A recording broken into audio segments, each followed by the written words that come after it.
¿De qué se trata esta materia? De valoración económica ambiental. Valoración económica ambiental. Si miramos acá, precio, costo y valor, no estamos hablando de colocarle un precio al ambiente, no ese es el sentido, no es un costo, puesto que no vamos a hablar de lo que cuestan las cosas como tal, cuánto cuesta el agua, cuánto cuesta la madera, sino vamos a hacer una valoración, es decir, cuánto está dispuesta a pagar la gente por los beneficios que percibe del ambiente. Entonces, en esta materia, para centralizar y poder hablar en un solo idioma de aquí en adelante, vamos a hacer valoración económica ambiental, no costeo ni determinación de precios. Es una valoración económica de la disponibilidad a pagar de las personas por los bienes y servicios que reciben.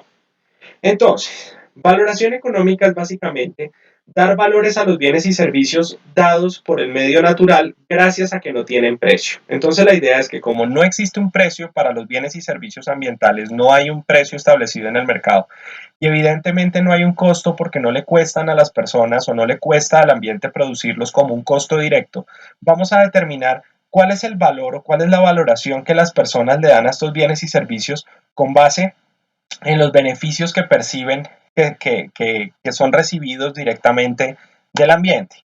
¿Por qué es importante valorar? Básicamente la estimación de estos valores económicos y la estimación de valores de los recursos naturales sirve como una información para soportar decisiones de uso y manejo. Es decir, nosotros cuando vamos a tomar decisiones sobre usar o no utilizar un ecosistema, tenemos que tener una base sólida para decir por qué.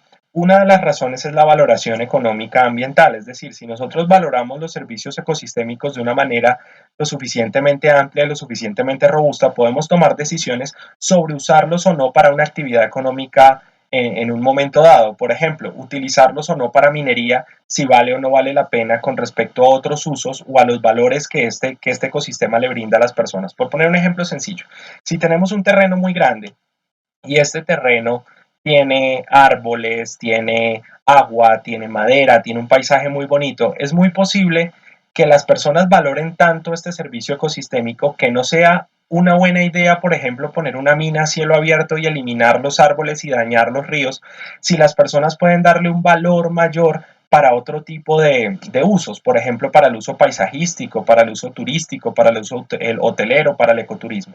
La medición de los valores de la naturaleza no mercadeables, es decir, aquellas cosas que son intangibles, estamos hablando de lo que se ve en general, servicios ecosistémicos culturales que ustedes ya manejan este lenguaje, se hace para identificar un balance entre los beneficios y los costos de una política de conservación o de recuperación, es decir, si vamos a invertir una plata, por ejemplo, en recuperar un bosque o en recuperar un parque, tenemos que tener claridad de que esa recuperación tiene que venir con una base económica. ¿Por qué tomamos la decisión de hacer o no un proyecto o una política de conservación en un parque natural? ¿Por qué tomamos la decisión o no de conservar un río?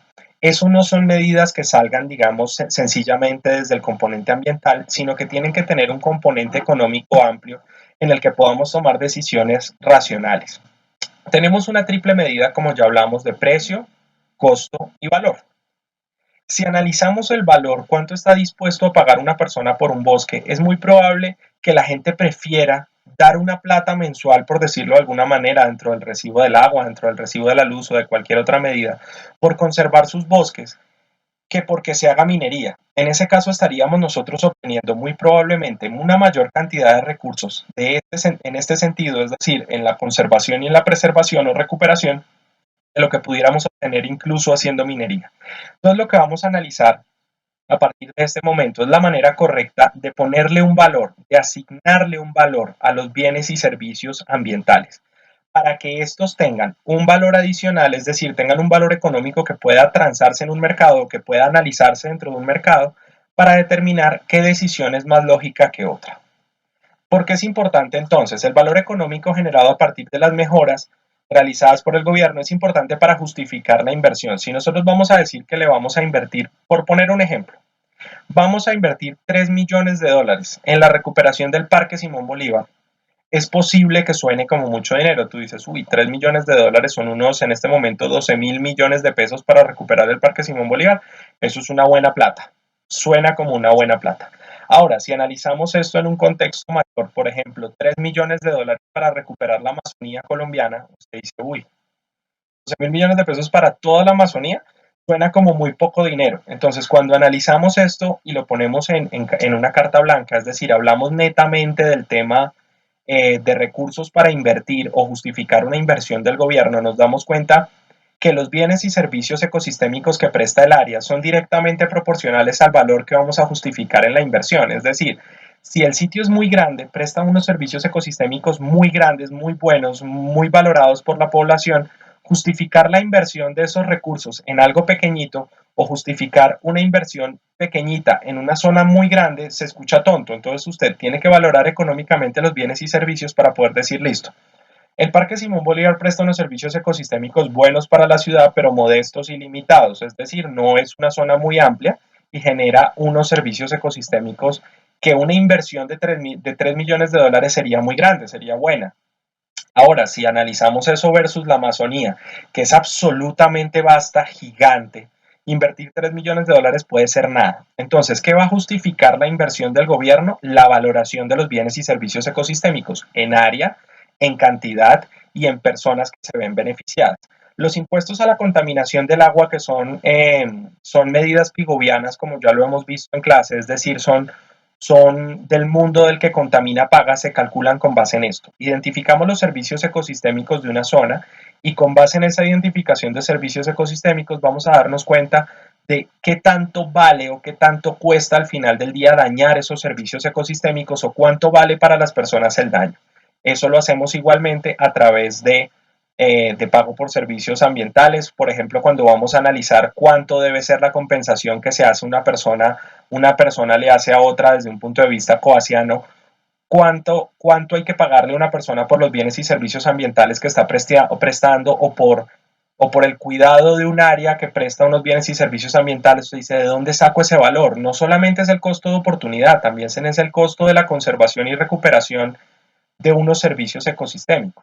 Entonces, en este caso, ¿cómo lo vamos a lograr? Lo vamos a lograr a través de una valoración económica ambiental. Tenemos una regulación de actividades económicas. Por ejemplo, la explotación petrolera trae una afectación a los servicios ecosistémicos sensibles. Adicionalmente, hay que averiguar los pasivos ambientales o los costos ambientales que se generan de una actividad económica. Todo eso es valoración económica ambiental. Es decir, lo que estamos haciendo es ponerle un precio o ponerle un valor o ponerle un costo como tal a los servicios ecosistémicos que se están prestando en una zona para poder identificar su relación y su regulación con otras actividades económicas. El desarrollo de los recursos naturales es importante en magnitud y ubicación. Por ejemplo, los ríos y los lagos necesitan un patrón de uso eficiente. Sin embargo, lo que es importante analizar acá es que cuando tenemos servicios ecosistémicos muy importantes, una ubicación geográfica muy importante y en una magnitud de beneficios hacia las personas muy importante, esa valoración va a ser cada vez más grande. Entonces, ¿qué le va a dar importancia a un servicio ecosistémico o a un recurso natural o a un parque natural o a una zona específica? Esa importancia se la va a brindar la valoración económica ambiental. Por poner un ejemplo, para nosotros en Bogotá, Chingaza es absolutamente importante. Y usted dice, bueno, Chingaza, ¿por qué tiene este grado de importancia? El grado de importancia de Chingaza lo da su ubicación geográfica, que está en los cerros orientales de Bogotá, y su magnitud. Es decir, el tamaño de este páramo y el tamaño de este embalse es suficiente para proveer de agua a un porcentaje altísimo de la ciudad de Bogotá.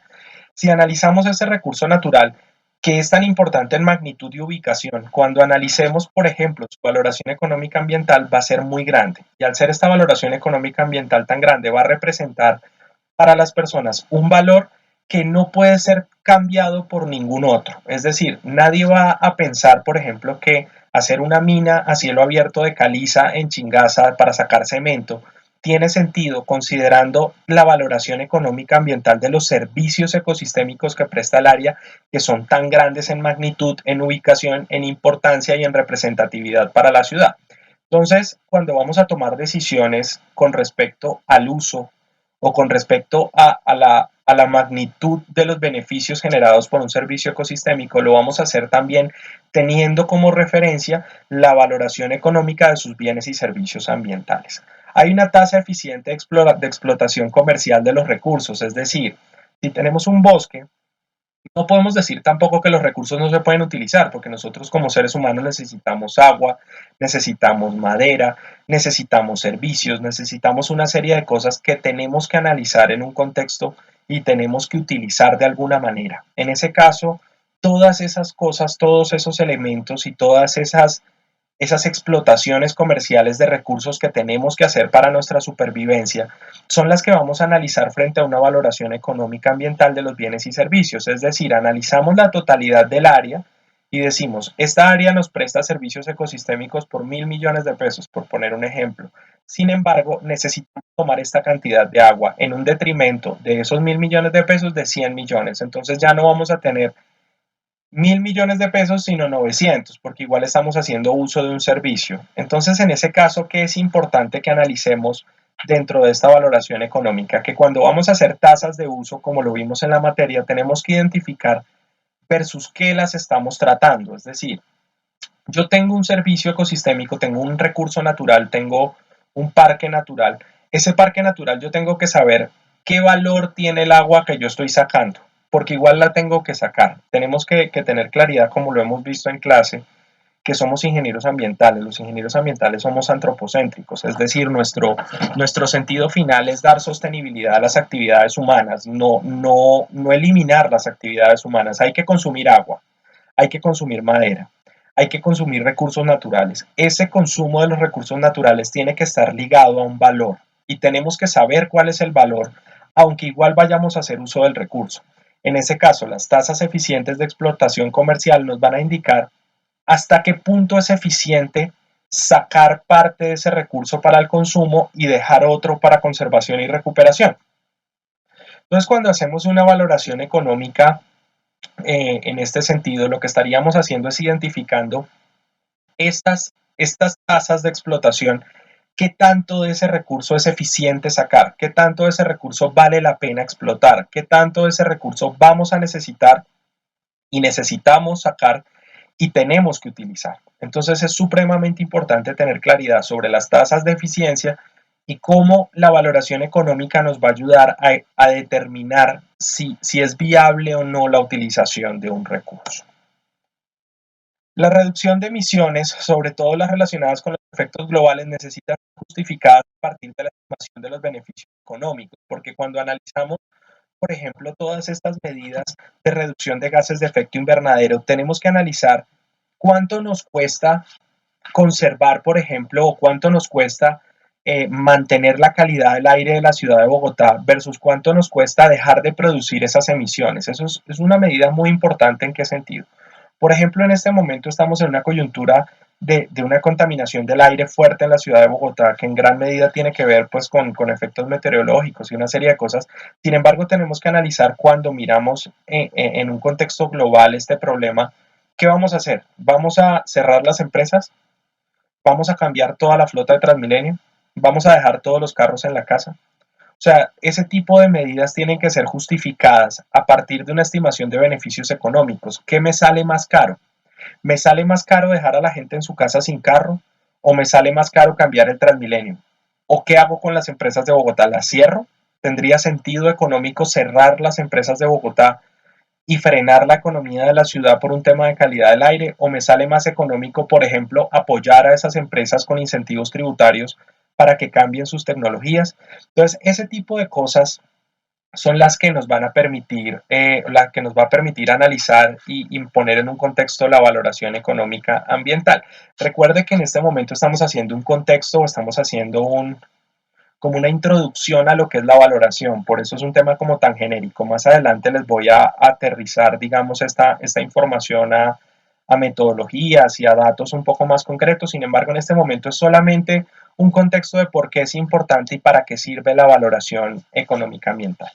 Muchos países están enfocados en estimar el valor del daño para cuantificar el costo de la degradación ambiental y del agotamiento de los recursos como un costo de uso del capital natural en sus economías. Ya vimos la clase pasada el tema de capital natural, que es la estimación de los valores o de la valoración económica de los servicios ecosistémicos para meterlos dentro de la contabilidad, bien sea de un país o bien sea de una empresa o bien sea de una persona. Es decir, los servicios ecosistémicos que yo tengo qué beneficios me están reportando y cómo están enfrente de los demás costos que yo estoy teniendo. Por poner un ejemplo, tenemos algo muy importante y es que en muchos de los elementos que nosotros consumimos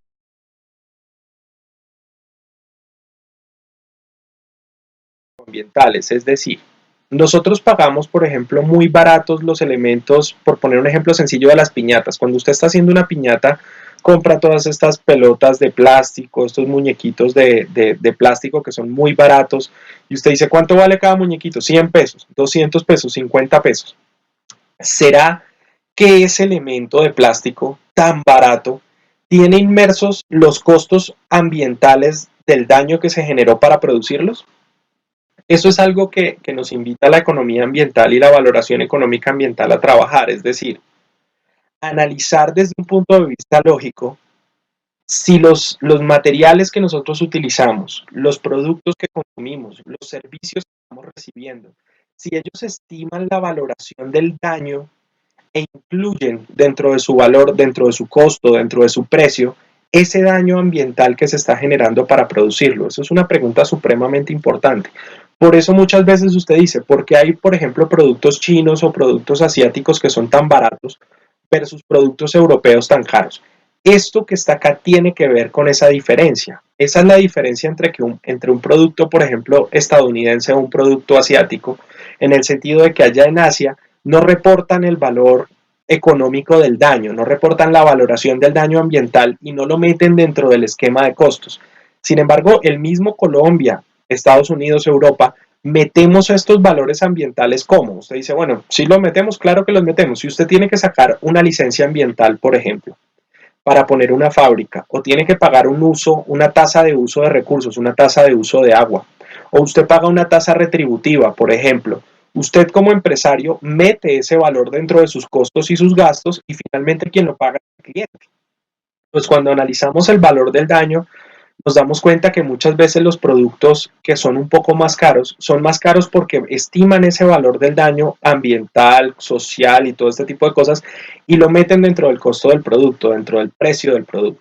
Entonces, analizando esto, nos damos cuenta que la valoración económica ambiental, que es lo que finalmente vamos a hacer en esta materia o vamos a entender en esta materia, es una medida para poder internalizar las externalidades, es decir, tomar todos esos valores y estimaciones de daño y metérselos al costo de un producto, para que finalmente cuando la gente compre un bien o un servicio, también esté pagando por el daño ambiental que se genera como consecuencia de la producción del bien o el servicio. Entonces, ¿qué definición utilizamos para estimar el valor del uso? Entonces tenemos una cosa que se llama valor económico total, súper importante, valor económico total.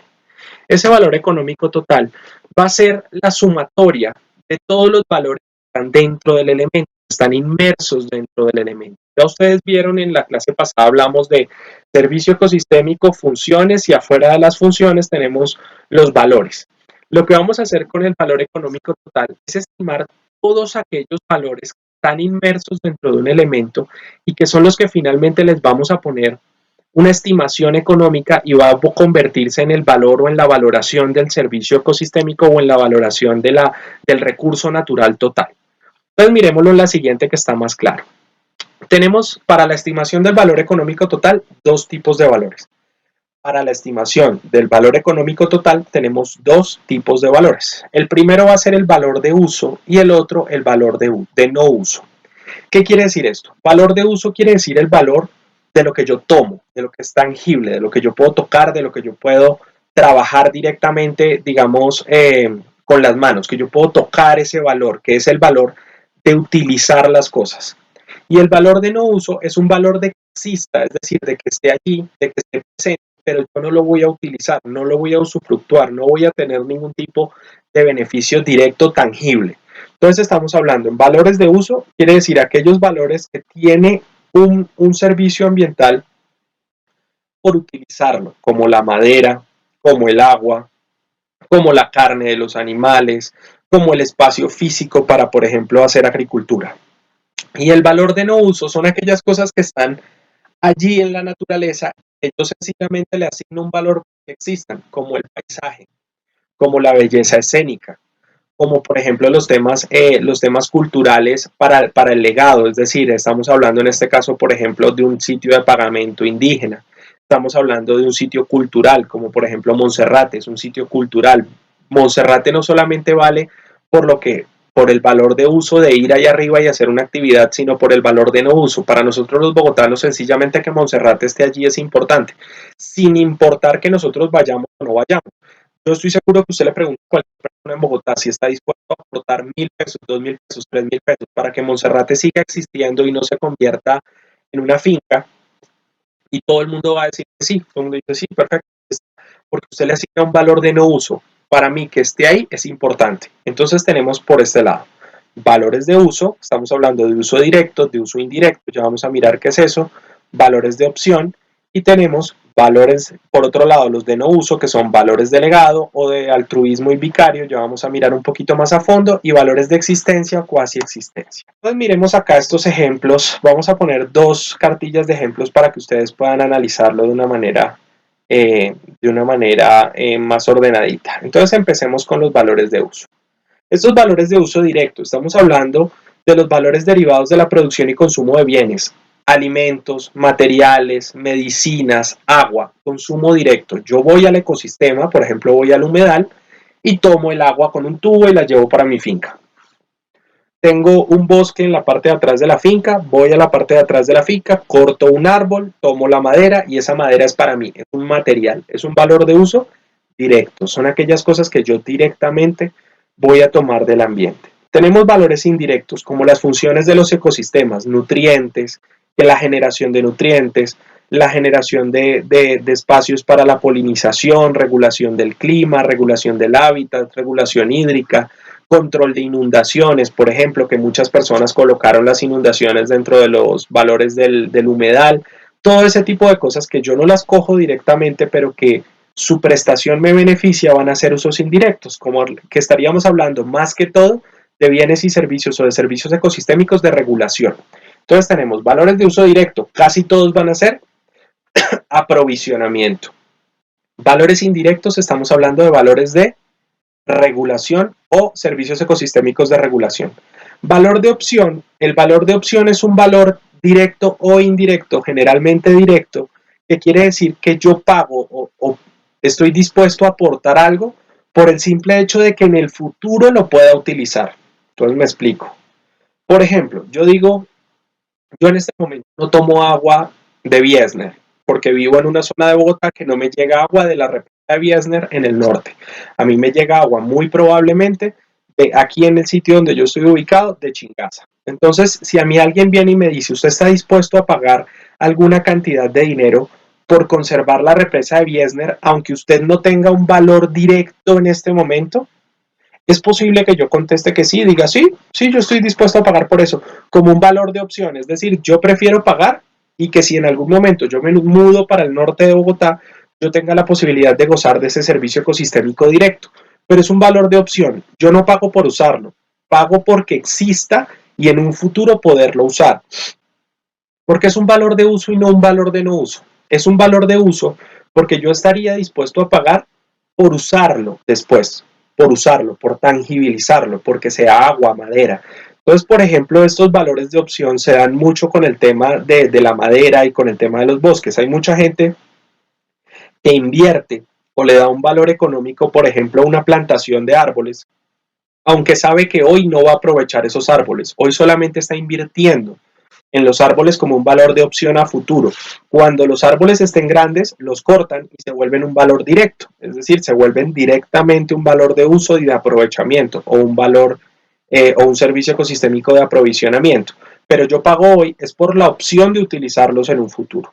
Tenemos el valor de no uso por otro lado, que es el valor de existencia. El valor de existencia es el valor que yo le asigno a las cosas porque existan, casi que lo que está diciendo ahí. Les voy a poner un ejemplo. Si usted está caminando por una calle de Bogotá mañana y le dicen, mire, estamos acá recogiendo una plata para salvar al jaguar de Colombia y estamos pidiendo una vaca de 1.000 pesos por persona, es muy probable que usted dé esa plata, 1.000 pesos. ¿Usted se va a comer al jaguar como un valor de uso indirecto? No. ¿El Jaguar hace algún tipo de regulación que a usted le sirva desde el punto de vista indirecto?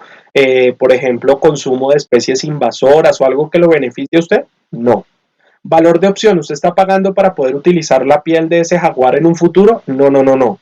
Usted sencillamente está pagando porque el jaguar exista. Donde sea que él esté, que exista. Eso es un valor de no uso. Usted no va a usar los servicios ecosistémicos presentes allí en ese valor, pero el simple hecho de que existan para usted es suficiente. Miremos acá otros ejemplos. Tenemos uso directo, mercadeable y no mercadeable. Esta es otra forma de dividirlos de uso directo. Les estoy presentando varias formas de dividirlo en el sentido de que no hay una sola, hay muchísimas, pero usted decide cuál va a utilizar al final o cuál se ajusta a su proyecto. En este valor de uso directo, este autor que vamos a ver ahora lo separa en dos, en los valores de mercado y los no mercadeables. Por ejemplo, los valores de mercado, hablamos de agricultura, hablamos de actividades pecuarias, rentabilidad por uso de atributos del suelo, el consumo del agua que tiene un costo, el consumo de madera tiene un costo. Hay valores no mercadeables pero que son de uso directo, como la recreación y la investigación. ¿Qué quiere decir? Usted investiga las cosas y las tangibiliza, sí, claro, porque usted va, estudia, toma muestras, esas muestras son tangibles y usted lo mete todo eso en un documento que es un documento tangible, es una cosa real. Pero usted puede mercadear la investigación, digamos, la investigación cuesta plata, evidentemente, pero usted puede, investigar es algo que usted pueda llevar a un mercado, no. Básicamente es algo que se queda, digamos, en el conocimiento. Pasa lo mismo con la recreación. Eh, por poner un ejemplo, esto es como el cariño verdadero, ¿sí? Que ni se compra ni se vende. Es exactamente lo mismo lo que quiero decir acá, la recreación usted puede ir a un sitio y divertirse, pero esa diversión no tiene un costo. Usted le cobran no por divertirse, usted le cobran por dormir en el hotel, por utilizar las instalaciones, por el agua que consume, por la comida que se come en el hotel. Pero divertirse es algo que no tiene precio, es algo que no es mercadeable, no existe un mercado de la recreación. Lo que existe es un mercado turístico que le permite a usted ir a un sitio para divertirse. Usted puede ir y pegarse la aburrida del siglo en un super hotel super bacano. Y eso pasa. Digamos, usted puede ir con mala compañía al mejor hotel de Bogotá y al mejor hotel de Melgar o al mejor hotel de Girardot y pasarla terriblemente mal. Eso puede pasar con total tranquilidad. Entonces, cuando usted analiza esto, se da cuenta que aunque es un valor de uso directo, no tiene un costo, no tiene un valor, no es mercadeable, ¿sí? Tenemos un valor de funciones ecológicas, que es el tema de regulación, que es lo que llamábamos en la anterior valor de uso indirecto. Valor de uso indirecto también se le llama valor de funciones ecológicas. Como hablamos, regulación hídrica, control de inundaciones, control de escorrentías, todo ese tipo de cosas. Captura de carbono es una función indirecta, usted no tangibiliza el carbono, usted no coge el CO2 que cogen las plantas y se lo mete en un bolsillo, lo que quiere decir que no es tangible, es indirecto. Protección del suelo, preservación de la biodiversidad.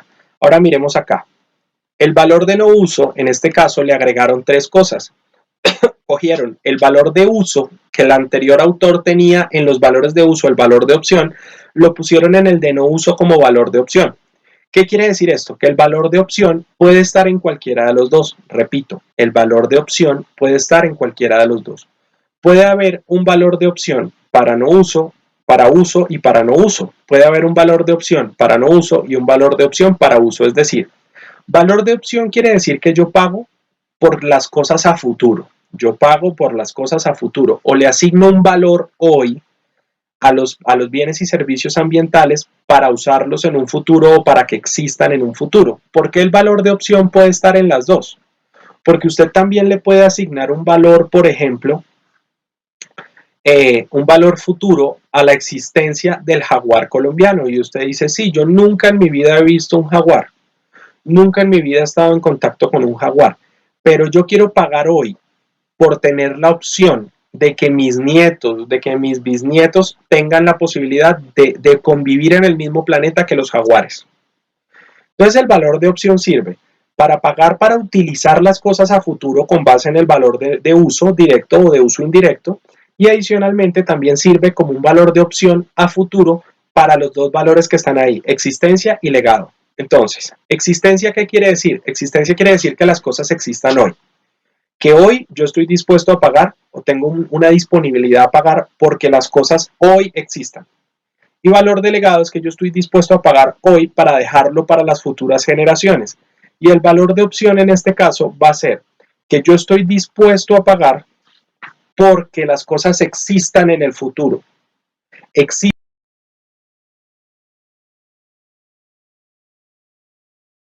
mucho. La diferencia que existe es que yo estoy pagando en el valor de opción por mi opción de utilizarlo yo. Y en el valor delegado normalmente es para generaciones futuras sin incluirme a mí. Entonces digamos que el valor de opción es un valor de existencia a futuro. Yo estoy dispuesto a pagar hoy porque las cosas existan en un futuro para mí. Y el valor delegado, yo estoy dispuesto a pagar hoy para que las cosas existan en un futuro para las futuras generaciones. Listo, entonces esto es de Barbier de 1994. Hasta el momento les he presentado varias formas de dividirlo. Esto es la forma en la que el Ministerio de Ambiente lo separa, junto con esta. Así es como aparece en la cartilla del Ministerio de Ambiente y Desarrollo Sostenible el valor económico total. Esta es la forma básica del valor económico total en Colombia. Uso directo, uso indirecto, valor de opción para los de uso y los valores delegado y valores de existencia. Cuando le pregunten a ustedes cuántos tipos de valores hay dos valores, valores de uso y valores de no uso, que se separan en categorías, en subcategorías, pero básicamente el valor económico total es compuesto por valores de uso y valores de no uso. Esto es un ejemplo, como ya lo vimos, para que usted sepa más o menos meter en una parte y en otra. Y este ejemplo está basado en el Ministerio de Ambiente y Desarrollo Sostenible, que se basa en Copy-Smith, en Freeman, en Pierce y Morgan y en Champ. Ahora, si analizamos este ejemplo que está un poquito distinto, que es el de Barbieri, este nos va a permitir, Barbier nos va a permitir identificar que el valor de opción saltó de uso a no uso. Sin embargo, lo más importante a tener en cuenta son los dos de arriba, uso y no uso. ¿Qué quiere decir? Cosas que uso tangiblemente o que tangibilizo y no uso cosas que son intangibles o que yo sencillamente valoro por su existencia. Listo. Ahora vamos a entrar en este tema un poquito más aterrizado de nuevo, es decir, vamos a profundizar en los conceptos hasta que queden claros. Tenemos el excedente del productor. Es la diferencia entre el ingreso por la venta de X o Y o Q cantidades de unidades de un bien y el costo de proveer este bien. Es decir, el excedente del productor, ¿qué es? Es la diferencia entre el ingreso, entre lo que finalmente usted vendió, es decir, entre el precio, lo que finalmente pagó la persona y lo que a usted le costó producirlo. Ese es el excedente del productor, la diferencia entre el precio y el costo. ¿Cuánto está usted dispuesto a venderlo? Es el costo. Eso fue lo que le costó hacer las cosas. Usted se puso a hacer un computador y ese computador le costó 500,000 pesos. ¿Cuánto cuesta el computador en el mercado? ¿Cuál es el precio del valor del computador en el mercado? 1.000.000. Quiere decir que el excedente del productor va a ser 500,000 que le costó a usted y el precio fue 1.000.000 de pesos, son 500,000 pesos de excedente del productor. Esa fue su ganancia. La ganancia suya va a ser el excedente del productor, que es la diferencia que existe entre lo que le costó y lo que lo vendió. Ahora, hay un concepto más interesante en este caso, que es el excedente del consumidor, que es la diferencia entre el precio, lo que pagó la persona por el elemento, y lo que estaba dispuesta a pagar. Ahí hay un excedente del consumidor, que es una medida de bienestar. Por poner un ejemplo, si yo llego a la universidad con una caja de chocorramos, y me paro en la puerta de la universidad, vamos a tener entonces tres medidas de valor. Uno, el chocorramo me costó a mí, a David, me costó comprarlo en ramo 1.000 pesos. Y la gente me lo compró a 1.200 pesos. Es decir, ahí hay un excedente del productor entre lo que me costó el chocorramo y el precio que le asigné y lo que lo compró la gente. Sin embargo, hay personas que hubieran estado dispuestas a comprarme ese chocorramo en 1.500 pesos. Es decir, que su disponibilidad a pagar era más alta que el precio.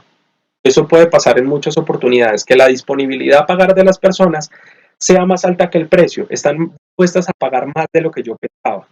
En ese caso, estamos hablando del excedente del consumidor. Es la diferencia entre el precio que pagó la persona y lo que hubiera estado dispuesta a pagar, que hubiera podido ser mucho más.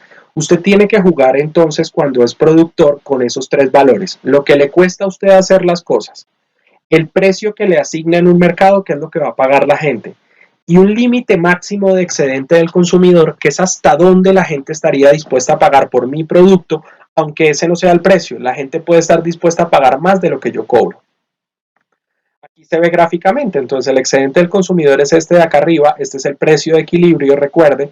Entonces acá abajo en la curva está el costo, esto es lo que le costó a la persona hacerlo, por lo tanto esta diferencia acá es el excedente del consumidor, este es el precio que pagó la persona y esto acá arriba es lo que estaba dispuesta a pagar en realidad. Entonces la diferencia entre el precio que está aquí y lo que la gente está dispuesta a pagar es el excedente del consumidor. Usted aquí puede vender el producto. Si se pasa, ya la gente no se lo va a comprar porque está muy caro. Mientras usted se mantenga aquí adentro de este precio, de este valor, usted va a poder vender. Mientras usted se mantenga como productor dentro de este cuadro azul, usted va a poder ganar a lo que está produciendo porque usted lo que le costó es esta línea y a lo que lo vendió es esta línea o cualquier punto acá dentro de esta información azul. Ahí usted gana plata. Si lo vende más barato de lo que le costó, pues pierde plata, evidentemente. Y aquí arriba en el excedente del consumidor, si usted se pasa para arriba, la gente no lo va a comprar porque su disponibilidad a pagar llega hasta esta línea roja.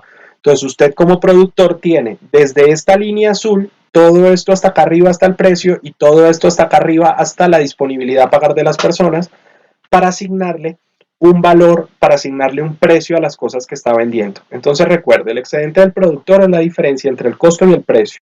Y el excedente del consumidor es la diferencia entre la disponibilidad a pagar de las personas y el precio. Ahí lo podemos ver gráficamente, entonces básicamente la disponibilidad a pagar de las personas va a ser todo lo que está aquí abajo, desde el costo hasta la disponibilidad a pagar de las personas. Entonces así de sencillo es, ¿listo? Entonces la disponibilidad a pagar hace referencia, como lo dice, entre el valor que paga, es decir, es una medida que está en el valor que paga la persona y el exceso del consumidor o su disponibilidad a pagar final por el elemento.